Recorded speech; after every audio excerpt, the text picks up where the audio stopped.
Hi, welcome back to Healthy with Nicole. And in today's video, I wanted to talk about what could be causing your flare-ups and what you could do about it.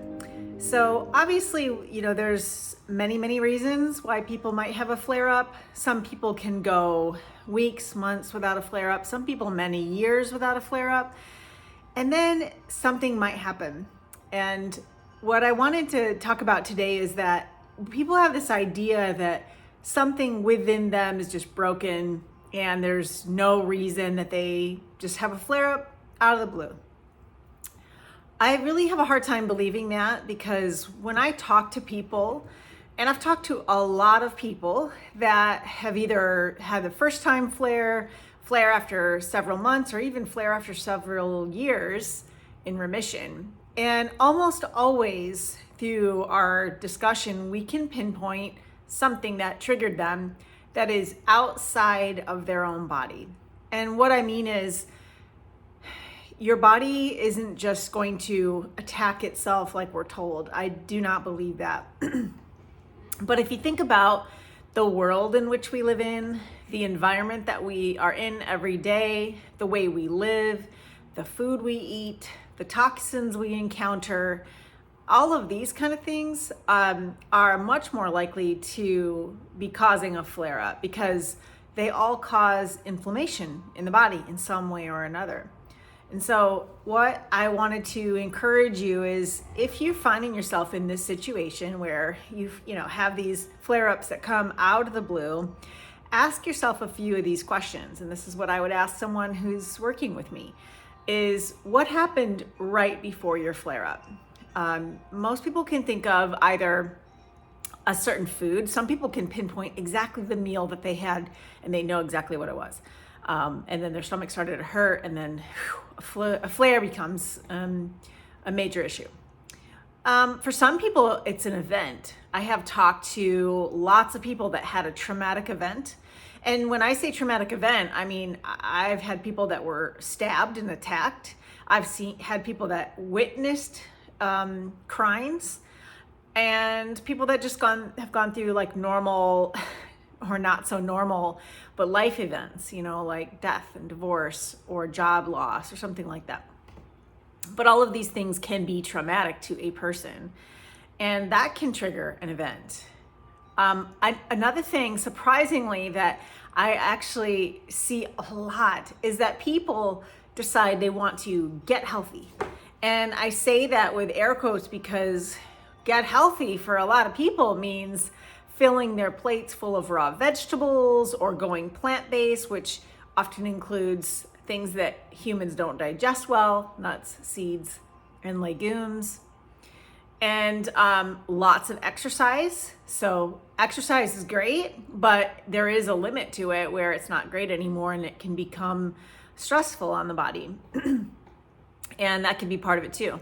And also, just generally supplements. I'm gonna say supplements in general. Now, sure, there's some good supplements out there, but there's also far more bad supplements. And I know that there's a lot of people that they wanna improve their health, and so they try all kinds of different things. And oftentimes it's something in this get healthy mix, right? That is putting more stress on their body, and like giving them toxins, things that they really shouldn't be taking anyway. Most people seem to do better when we, have them stop taking all those supplements. But those are reasons too. And food is an issue. Your lifestyle is an issue. Overworking is an issue. Stress shows up in many different forms. And also think about how we live as humans. We, as humans, were put here, and we were outside in a climate that didn't require clothing, I would imagine. So we were out in the sun all the time. We didn't have pressures of society on us. We weren't bombarded with EMFs. We weren't carrying around cell phones. We were not living the way that we were. And over time, if you look over history, the more we are exposed to, these new age things, these new things in the world, the accessibility to everything, this constant connectedness, that is a big deal. And So we don't live like humans in any way. We live indoors. We don't connect to the ground ever. I mean, we wear shoes when we're outside, unless you're like me and you go barefoot as much as possible, but we don't have that connection to the earth, which is huge for controlling inflammation because of the grounding and the electrons that we absorb from the earth.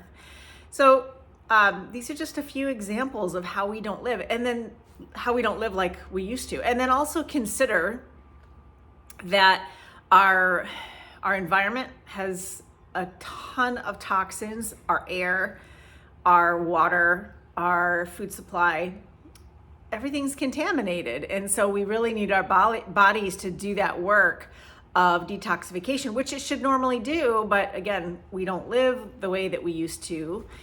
We don't live like humans are intended to live.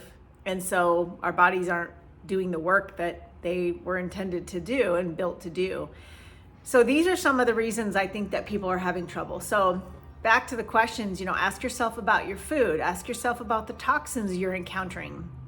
Ask yourself, are you connected and plugged into, the internet and social media and all of these kind of things where you're connected all day long, 24/7? What other stressors might there be in your life? And sometimes we just have to really slow ourselves down. The vagus nerve work, we've done a lot of that with people, and we get really good results because it loses tone as we, are under chronic stress. And your nerve stimulates your digestive system, and that's huge. We are seeing tons of hypothyroidism because people go on these low carb diets, and I think that they're responsible for impairing thyroid function. That's my opinion. And a lot of people, not everybody, but we see things like poor digestion, slow digestion, constipation. And when you can't process your food and it's sitting in your gut a long time, you're going to create more endotoxin, which creates more inflammation. And then there we are back to inflammation again. So look at all the reasons that could potentially be at play here, instead of just automatically thinking, oh, my body's broken, here I go again with a flare, I can't believe it, out of nowhere. It's usually not out of nowhere. It's usually one of these things. So give it some thought. Maybe comment below if this resonates with you, something that maybe, a stressor, a food, a thing outside of yourself that may have triggered a flare for you in the past. And if you're in one now, maybe you can think of that scenario and kind of jot down some notes for yourself. And this might be a good starting point as to where you would want to put your attention if you're dealing with a flare now. So I hope that was helpful for you. Leave a comment below and subscribe, and more people see this video when we get more comments and likes and subscriptions. And my goal is to help spread more helpful information to people with ulcerative colitis and other inflammatory bowel diseases and gut diseases. So please share this information, and I will see you again soon in the next video.